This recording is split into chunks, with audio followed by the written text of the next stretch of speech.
3,500 square miles of rugged wilderness, scenic landscapes, and terrifying occurrences that folks might call you crazy for bringing up. Yellowstone is a fascinating place, but you'd be remiss to say it isn't dangerous. Not only due to its vast wilds you might easily get lost in, but also due to the things out there that are just waiting for you to get lost.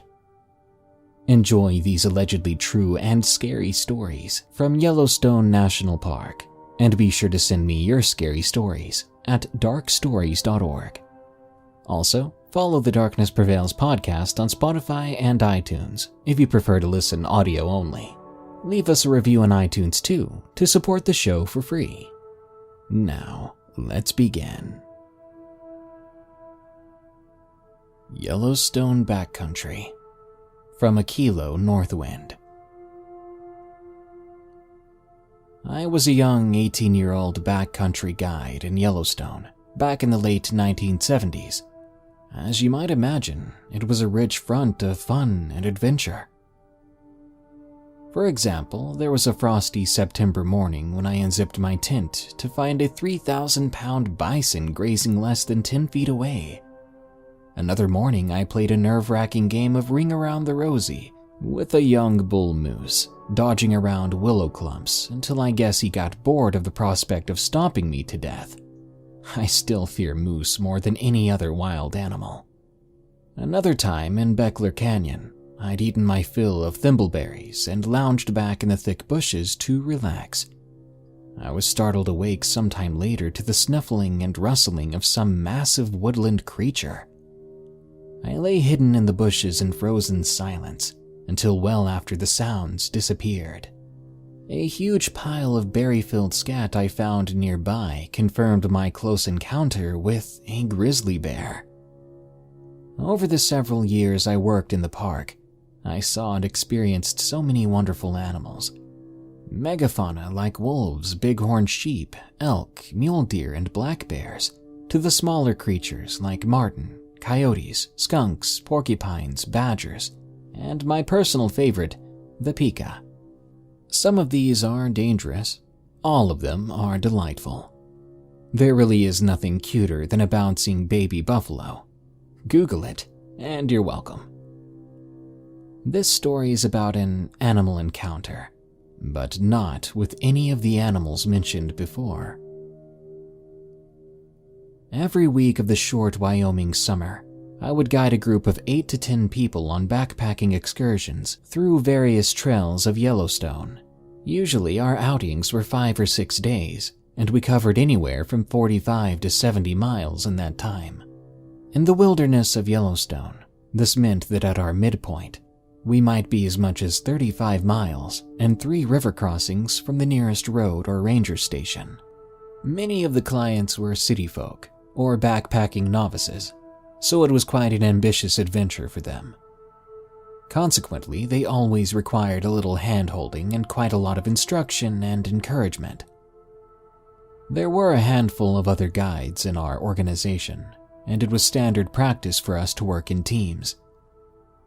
I and my clients would start at one end of a trail while another guide and his group would start at the other. We would pass at some point in the middle, have a long group lunch, and share trail notes.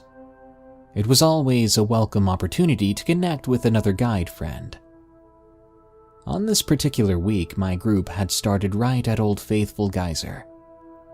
Our destination was the Beckler Ranger Station, 60 miles away, on the southeast boundary of the park. Of course, this meant that the other group would be doing just the opposite, starting at Beckler Station and ending their hike at Old Faithful.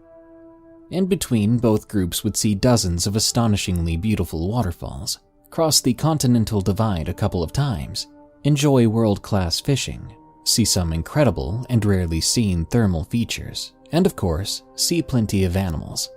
If the weather wasn't terrible and no one got lost or eaten, this trail was always a winner.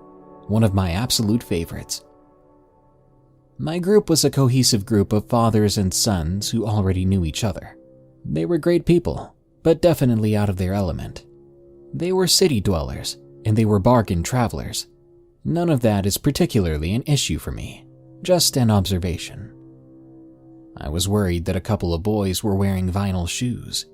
You know the kind I'm talking about if you grew up in the 70s. Kmart specials, made out of some ballistic PVC. They aren't great for hiking, but they do make great blisters. Oh well, I'd rather have someone wear the shoes they're used to than wear a stiff new pair of boots.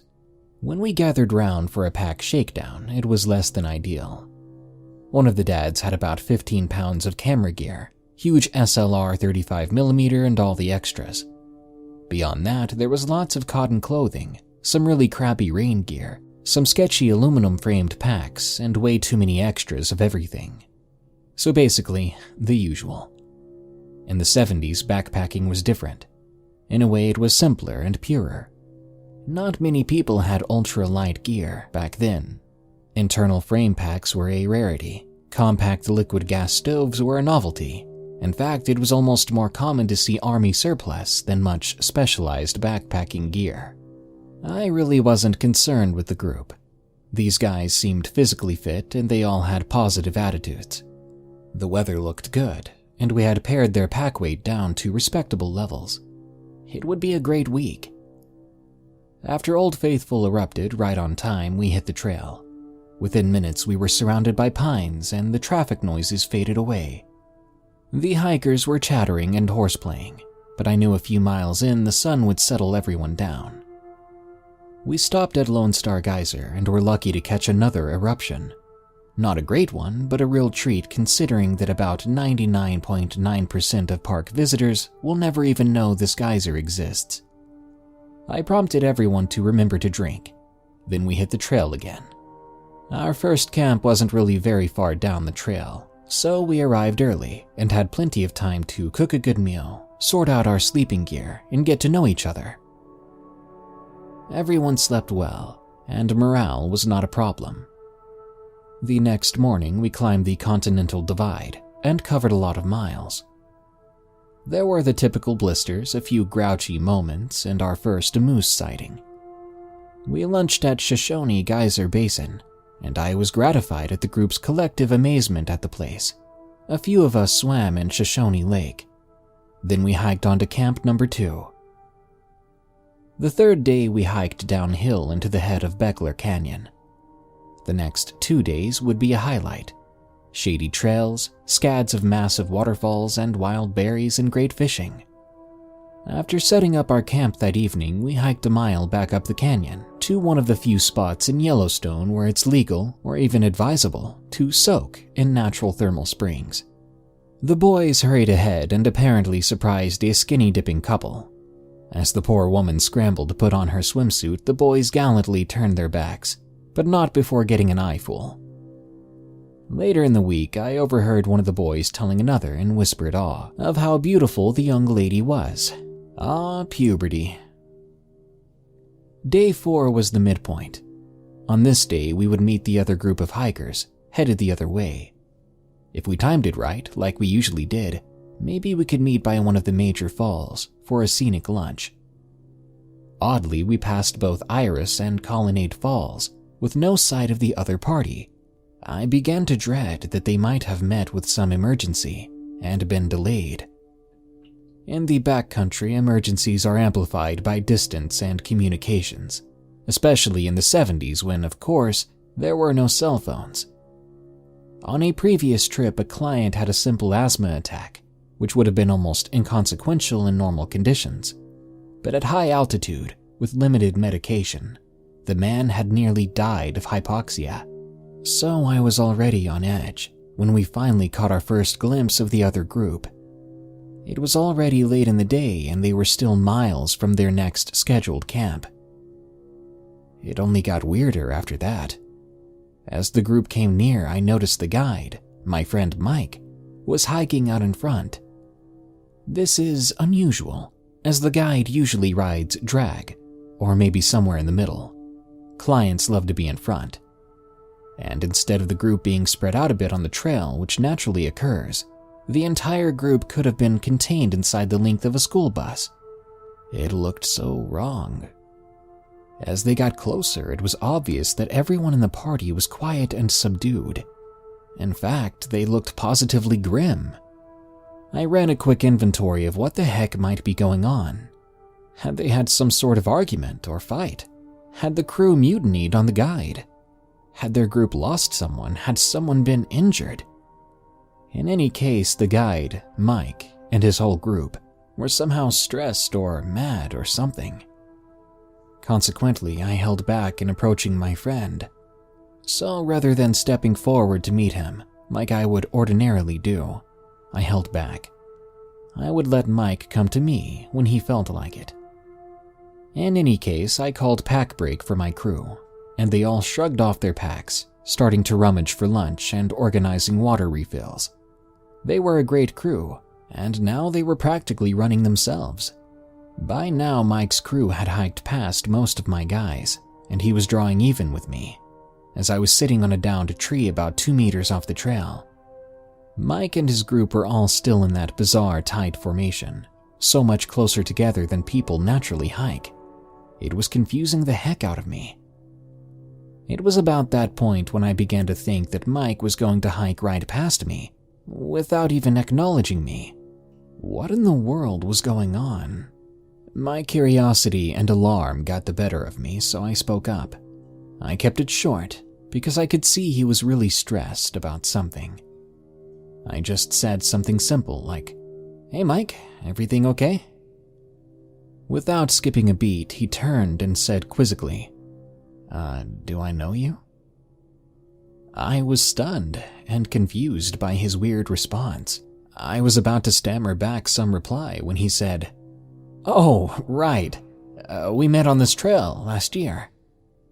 Then he flashed a weird, fake smile, waved and turned quickly around, and kept walking.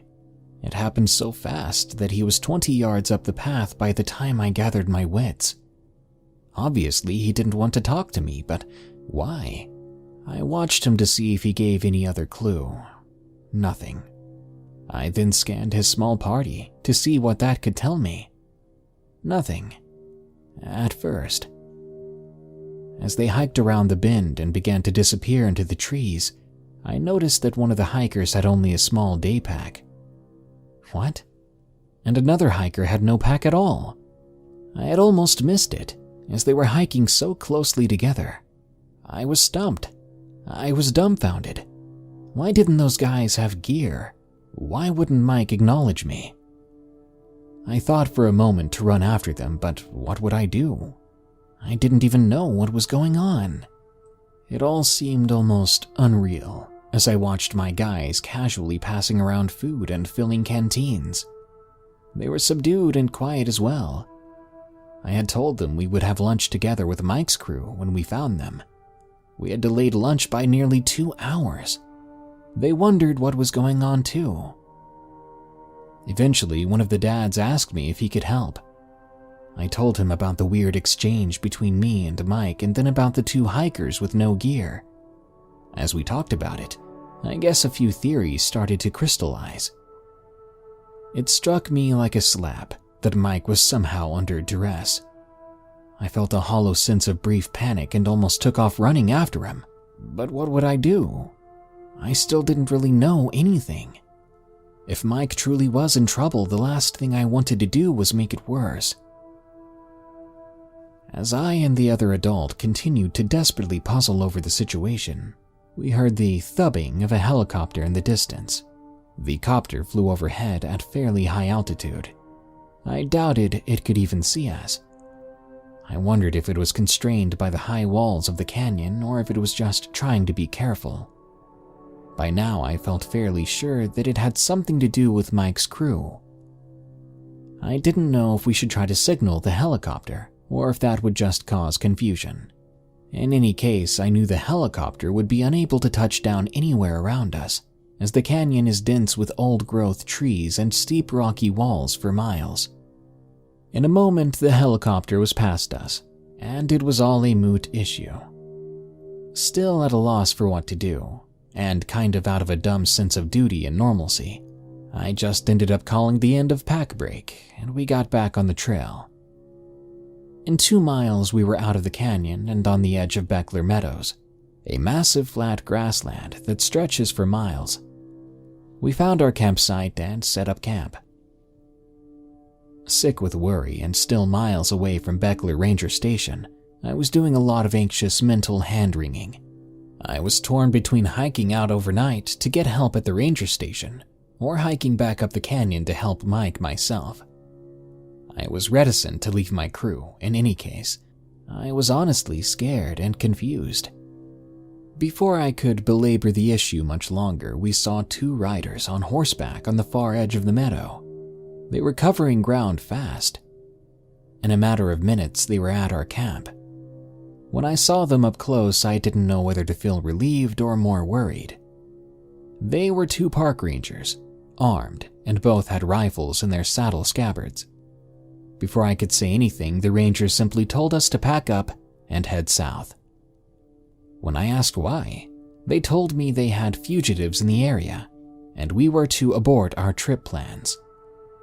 Naturally, everything cleared up for me in an instant. I quickly told the rangers what had occurred with Mike's party when we had passed them in the canyon. I told them about the 2 men with no gear. I was able to give the rangers details about what the men were wearing, and I let them know what Mike looked like too. I was even able to tell them that Mike's group was scheduled for campsite 9D1 that night, 3 Rivers Junction. At that point, the ranger canceled our evacuation order. With the solid information about where the fugitives were, and with positive IDs, the ranger felt we were no longer in immediate danger. Straight away, the rangers rode on into the canyon. It was a nervous evening and a long night. When morning came, we broke camp and started the hike across the long grassy meadows. I was hopeful that Mike was already safe, but I had no way of knowing. I made the decision to cancel the last leg of our hike in order to get to Beckler Ranger Station one day earlier. I wanted an update as soon as possible. It would mean we would forego seeing Union Falls, which is arguably the highlight of the trip. But there was no way I could have waited any longer to find out if Mike was safe. We got to the ranger station a bit past noon. I had dragged my poor clients past some of the best fishing in the world. We had blown past Cave Falls and Dunanda Falls, but graciously the clients were cool about it. By now they were all in the picture, and they were very understanding. The minute we got to Beckler Station, we were fortunate to find a talkative ranger, and we got all the details. The 2 rangers who had ridden past us the day before had already radioed in with the resolution. Mike? He was safe. All of his crew were safe. The fugitives were in custody and had been taken out to the road at Shoshone Lake. The duty ranger was good enough to tell us how it had gone down. The fugitives were 2 young adults from the Idaho Juvenile Correction Academy over in St. Anthony, Idaho. In Idaho, individuals up to 21 may be retained in the juvenile system. These men had assaulted staff and escaped with a stolen vehicle. They had traveled the 30-mile-long dirt road between Idaho and Flag Ranch on the park's south boundary. They ditched their car after dragging the oil pan out and hiked into the park. They had overtaken Mike's group at their campsite in Beckler Meadows. Obviously, when they passed us, they were holding the group by threat. One fugitive had a large knife, which he had brandished, and the other claimed to have one too. They controlled the group by positioning one man right behind Mike and the other at the end of the column. They kept the group very tight together. With the information I provided, the 2 rangers had actually beaten Mike's group to their next camp. They had taken their horses on the far side of the river on the equestrian trail and had been hidden and waiting by the time Mike and his crew arrived to set up camp. Prudently, the rangers had waited until the party had bedded down for the night before moving in for a quick and easy arrest. One of the fugitives had been standing guard, while the other was curled up in a ground tarp, which they had taken from Mike. After the arrest, Mike was a pro. He and his crew finished the week-long hike. What else could they do? They were 25 miles from anything. He said it was probably the best thing for everybody, because they all had a couple of days of solitude to process the traumatic situation together. He said by the end they were joking about it, and it seemed like an integral part of their great adventure. By the time they got to Old Faithful, they were all friends for life. Mike did tell me that when the helicopter had flown over that day, the guy with the day pack had freaked out and ordered everyone to get under cover of the tree canopy. Mike said the man held him by the back of his belt with the knife resting against one of his kidneys until the helicopter had gone. As for me, I thanked Mike for his quick thinking and acting like we were strangers. I apologized for almost blowing his cover. Obviously, his sharp wits and selflessness prevented my whole group from getting tangled up with fugitives too. Who knows what the men might have done if they found out we were together. My group ended up having a good week too. We left the trail a day early, but they had certainly got their money's worth. If you're ever in Yellowstone, keep an eye peeled for dangerous animals, including the two-legged ones. Scary Yellowstone Experience from Mark F. This happened around 2 summers ago while I was camping and hiking in Yellowstone National Park. Prior to this incident, I did not believe in strange creatures or monsters. Oh, how that changed after this experience. To add some background, I'm a 25-year-old male who loves the beauty of Mother Nature. I find peace while spending time in God's creation, and I sometimes go alone just to clear my head. I'm an avid fisher, hiker, camper, and backpacker who has seen pretty much everything from bears to tarantulas in the wild. What I saw in the Yellowstone National Park was like no other creature I've ever seen in my entire life. I was camping deep south of the park by myself, and I was having the time of my life. The skies were clear with blue, and the sun was beaming down. I was just getting back from fishing when I heard a cry about 50 to 100 yards away. It was coming from my left in a wooded area.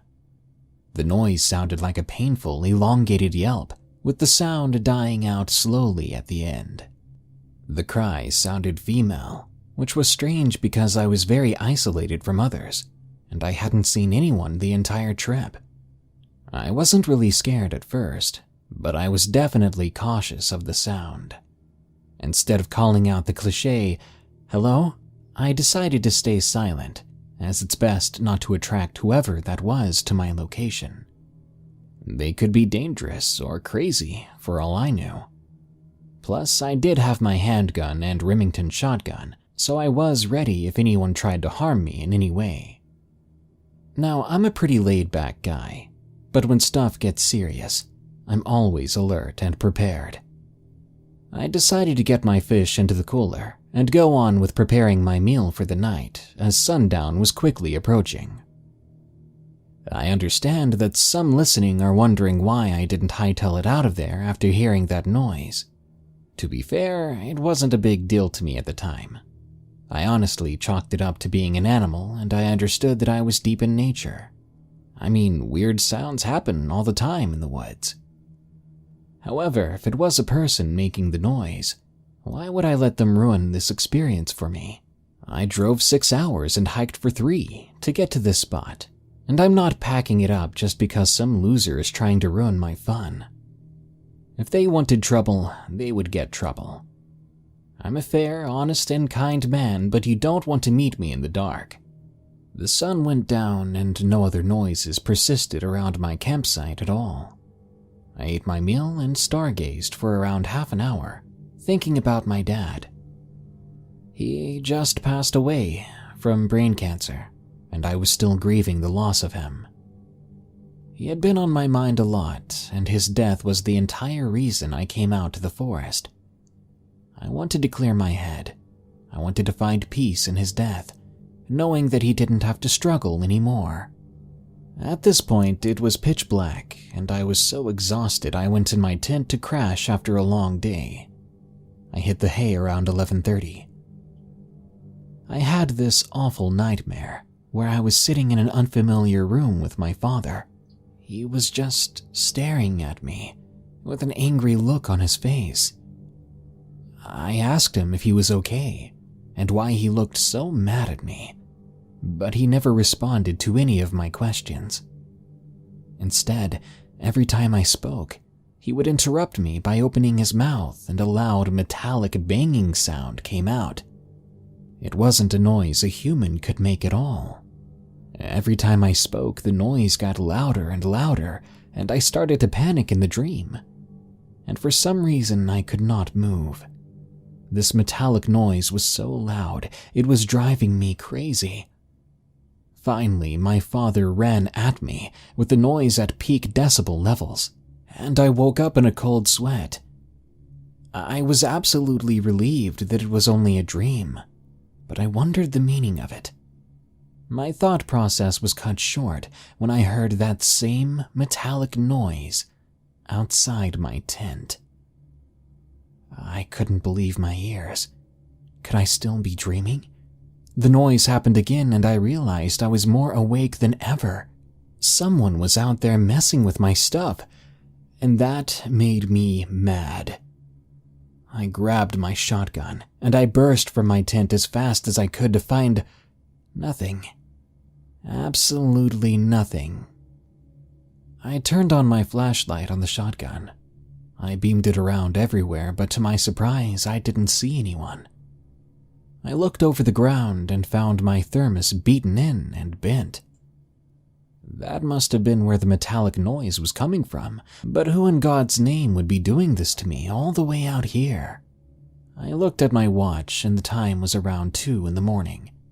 I shouted for the person to come out and confront me for the damage to my property, but I was met with silence. I mean utter silence. No grasshoppers, no birds, no owls. I was terrified at this point, despite the massive shotgun I had with me.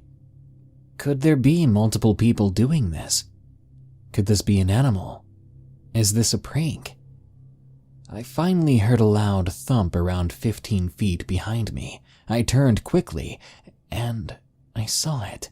This creature, this thing, was not human at all.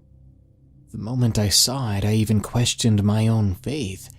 It was a tall, white, pale, humanoid figure that stood on 2 legs. It looked like a human, but it was all wrong. It was between 7 and 8 feet tall, with black sunken pits for eyes.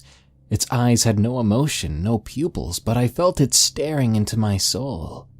It was deathly skinny, as I could see its bones, and its arms were so thin they could be snapped in two. It had large black claws that were almost talon-like. It opened its mouth, showing distorted black pointy teeth that looked razor-sharp, and it spoke in a hoarse, scratchy voice. "Why are you here?" I was so terrified. I'd had enough. I began to fire at the creature with my shotgun. It bellowed in a loud screech that sounded like an elk and a screaming woman combined. It lunged at me with incredible speed and landed a hard blow on my head. I hit the ground hard, and the last thing I saw before I blacked out was the creature going crazy, destroying my campsite. When I came to, it was light out, and everything had been destroyed, as well as everything inside it. My shotgun and handgun were torn apart. They were now useless. I don't want to know how this creature was capable of that. It must have massive strength. I stopped and wondered why I was even alive. Why didn't the creature shred me to pieces? Did my gun scare it off after it hit me? Did my shotgun even do any damage? I realized that I needed to leave at that moment. Nothing was salvageable, so I just grabbed my truck keys and I started my 3-hour hike back to my truck. The entire way back, I was just processing what happened the night prior, and everything I believed in was gone. I was certainly concussed. That creature had given me a strong blow to the head. I can't believe something like that exists in the world, and it chills me to the bone to know it's still out there. I got home and told this story to nobody. What am I supposed to say? I might sound absolutely nuts if I do. Who will believe me? All I have to say to the listeners on here is to not hike or camp alone. I am very lucky to be alive. To this day, I've stopped my old hobbies, as now I'm horrified to go back in the woods. Ghost Girl at Yellowstone, from Jackson5522. First off, I want to say this was the scariest moment of my life. We go on a family vacation every year. This year we were going to go to Disneyland, but that was canceled due to the Rona. So we decided to go to Yellowstone instead, because there's less people and guidelines of social distancing. On the day of departure, we left around 6 at night, as my dad doesn't get off work until 5. In the car and on our way to Yellowstone, I fell asleep. I was super tired the next day. Suddenly, I woke up at one point because of a loud bang. I looked out the window and I saw this woman in a white dress. She was staring back at me. She had these crooked and yellow teeth. She mumbled something like, "Hi, what's your name?" I screamed. My mom told me to knock it off. It's only my imagination. I told my mom to look. She's right there. But when she looked and I looked back, the woman had vanished. We didn't see anything. We made it to Yellowstone early in the morning. I went to use the restroom while Mom and Dad were unpacking the car. As I proceeded to do my business, there was suddenly a knock at the bathroom door. I answered it. "Yes? Who is it?" No one responded. Then it happened again. Once more I tried to answer it, but there was no response. Not until I heard the voice of a girl giggling outside the bathroom door. I ran out of there as fast as I could. Thankfully, nothing else weird happened that day. Monster at Yellowstone National Park, from Mariah C.W., and read by guest narrator Carmen Carrion.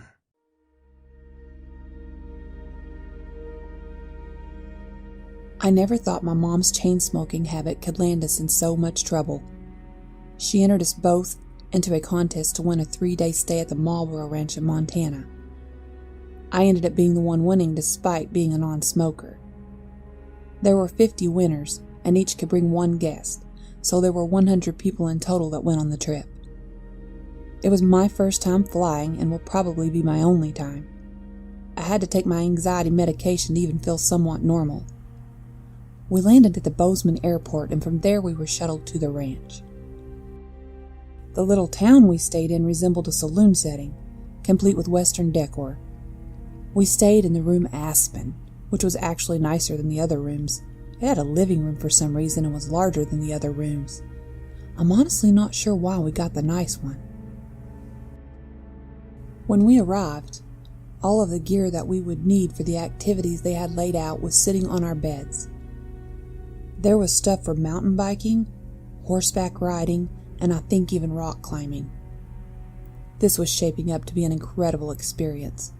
I didn't know how fast that thought would be extinguished. The very first day was the best, at least at first. The weather was absolutely perfect. Crystal clear blue sky, sunlight beaming, a gentle breeze stirring up leaves. It was serene. The tour guides took us through Yellowstone. We got to watch Old Faithful erupt. You could see the steam coming off of the geyser. There was a section where we could overlook the waterfall. I will guiltily admit that I wasn't retaining much of the history and descriptions of the attractions, as I was too absorbed in the beauty of the scenery. Our group that had around 30 people in it ended up splitting up to hike some of the trails around Yellowstone. My mom, myself, and maybe 5 to 6 others broke off with one of our tour guides. We hiked, and not too far into the tree line, the smell hit us.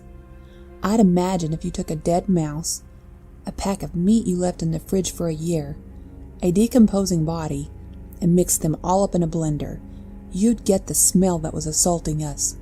It was hard to fight back a gag. My mom is much more sensitive than I am. She threw up. Thankfully, everybody else held their stomachs. We asked the tour guide about the smell, and she hesitantly told us that very rarely animals will perish close to the trails, and it was possible that's what we were smelling. We ended up finding what we thought was the source of the smell. A white-tailed deer lay maybe 10 feet off the trail, its insides completely torn out and its limbs twisted at odd angles. It had a look of pure terror locked onto its poor face.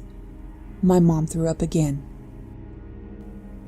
The tour guide hurried us past it and started telling us about predators in Yellowstone: black bears, grizzly bears, coyotes, wolves, and a couple of others, any of which could have been responsible for killing that deer.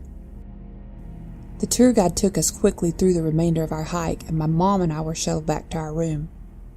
We didn't dwell too much on the deer incident. It was just one of the park's predators that killed it, right? Nothing to be worried about. The second day, we went horseback riding. We ended up wearing the wrong jackets on accident and were freezing the whole time. The weather was overcast, drizzly, and downright miserable. We were both nursing hangovers from the previous night. It was an all-expenses paid trip, including alcohol. The only things you had to buy yourself were Tylenol and batteries. They even cut us checks for $1,150 to cover the taxes that we would have to pay on the trip. Drinking the previous night had been a mistake. Bouncing on the horse in the cold with a pounding headache, it was a recipe for a bad time. The trail we took was only wide enough for 2 horses to be side by side at a time. There were roughly 10 of us, with somebody guiding us at the lead. My mom and I were in the very back, unable to hear the person in the lead and relying only on following the crowd. We were about 15 minutes deep when my mom said, "Mariah." I looked at her. "Yes?" I inquired. My mom looked over at me. "What?" she asked. "You said my name," I replied. "What did you want?"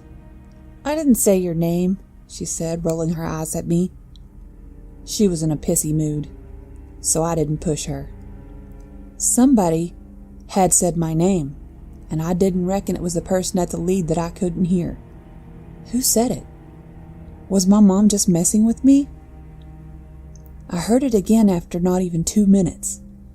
I looked over at my mom for the second time. Did you say my name?" I asked her, a slight tremble in my voice this time. "I think you need your ears checked, or your brain checked, because I have not said a word this whole time," my mom replied. I heard my name called probably 5 more times. Each time I looked at my mom dumbfounded, but she never even glanced my way. She had to be messing with me. There was no other explanation. After we finished horseback riding, we went back to our rooms and put on our appropriate jacket for hiking. Rather than spend another night drinking, we wanted to go back to Yellowstone and hike some of the trails by ourselves while we continued to shake off our hangovers. We were both able to ride a shuttle back into Yellowstone and take one of the trails up into the mountains. We actually talked, made plans for the evening, and discussed what we'd like to do the next day. When we heard twigs breaking and footsteps on the path, we didn't think much of it at first. Just other people on the trails, right? There were at least 100 people to account for, on top of the regular tourism. There could be anybody taking the same trail as us. When I heard my name called again, I stopped. My gut was telling me that something wasn't right. This time, I didn't hear my mom. I heard my fiance's voice, who was back home in Kentucky. When I stopped, so did the footsteps behind us. Somebody was following us. Through the haze, I turned around, but saw nothing. My mom pestered me, telling me I was just being paranoid and there was nothing to worry about. We continued, but as we did, so did the footsteps. This time they were faster. Then that smell from that first day hit. My mom doubled over, vomiting. I looked behind us again. I could see something through the mist. A moose, I thought at first, because it was so massive. But it was all wrong. The legs were bent inward and it was deathly thin. So thin I could see actual bones through this thing. I swear I could see flesh slough right off of its body. Its piercing yellow eyes bore a hole right through my chest. This rotten creature cantered towards us, its strange gait sending an icy ball of fear sinking into my gut.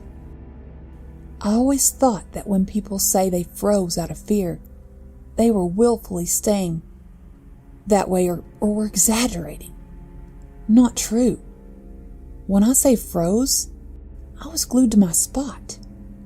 I couldn't move if I wanted to. My mom rose back up and turned around, breaking me from my state. I could see a scream building on her face. "What?" she started, but I clamped a hand over her mouth.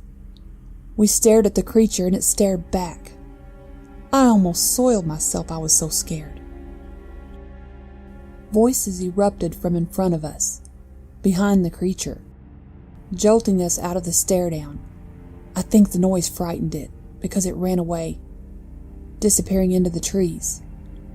My mom and I ran, right past the tourists, right to the shuttle, and right up into our room. It was a cold, sleepless night. No amount of heat could scrape the fear out of our bones. At some point in the night, I awoke. I wasn't sure what had awoken me at first, but then I heard it, a scraping sound against the window. I looked to see a long, crooked claw raking itself down the window, a horrible screeching sound emitting from it.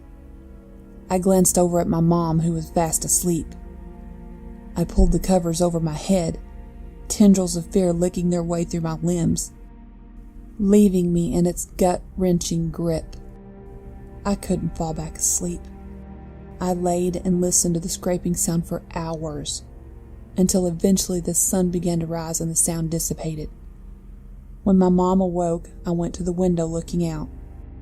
We were on the second floor, a good 15 feet off of the ground. Whatever was scraping the window had really been tall or could fly. My mom didn't talk much the third and final day. We went and got a full-body massage and tried to drink the memories away. The flight back was even worse than the flight there. I was just thankful to be headed home, away from Yellowstone, and away from the freakish rotten moose. I thought that I had left all my worries behind me.